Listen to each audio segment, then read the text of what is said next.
आज के समय अगर भारत के सबसे चर्चित शिक्षकों की बात की जाए तो उसमें सबसे ऊपर खान सर का नाम आता है।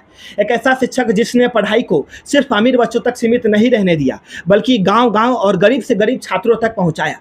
लेकिन आज वही खान सर दो बड़े विवादों को लेकर चर्चा में है। एक तरफ ज्ञान बिंदु फायरिंग मामला, तो दूसरी तरफ अंजना ओम कश्यप से जुड़े बयानों का मामला।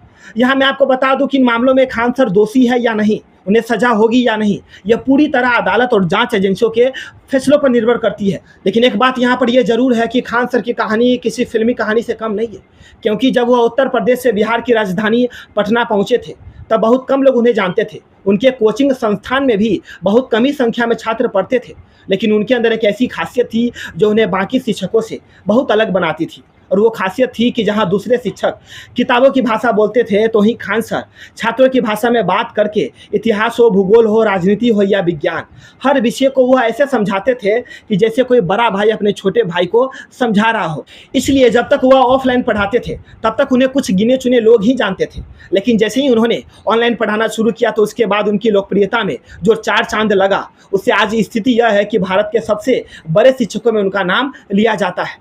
उनकी सफलता का सबसे बड़ा कारण केवल पढ़ाने का तरीका ही नहीं था, बल्कि कम फीस में गुणवत्तापूर्वक शिक्षा उपलब्ध कराना भी था। क्योंकि जहां कई कोचिंग संस्थान लाखों रुपए फीस लेते थे, तो ही खान सर उनके मुकाबले कम फीस में छात्रों को तैयारी कराने का मॉडल अपनाया। यही वजह है कि लाखों छात्रों ने उन्हें केवल शिक्षक नहीं, बल्कि गरीबों का एक मसीहा भी समझने लगा। लेकिन आगे चलकर खान सर का सफर केवल शिक्षा तक ही सीमित नहीं रहा, बल्कि उन्होंने स्वास्थ्य के क्षेत्र में भी कदम बढ़ाने की कोशिश की। क्योंकि उनका मानना था कि जिस तरह उन्होंने शिक्षा को गरीबों के लिए बहुत सस्ता बनाने का प्रयास किया, उसी तरह स्वास्थ्य सेवाओं को भी आम लोगों की पहुंच में लाया जाए। इसी सोच के तहत एक अस्पताल भी बनाया गया पटना में। लेकिन एक कहावत आप लोगों ने जरूर सुना होगा कि जैसे जैसे लोकप्रियता बढ़ती है, वैसे वैसे विवाद भी बढ़ने लगता है। और शायद आज यही खान सर के साथ भी हो रहा है। इसमें कौन सही है कौन गलत है, ये तो आने वाले समय में ही पता चलेगा। लेकिन इतना तो जरूर है कि खान सर का नाम आज के समय ऐसा बन गया है जिन्हें आसानी से भुलाना लगभग नामुमकिन होगा।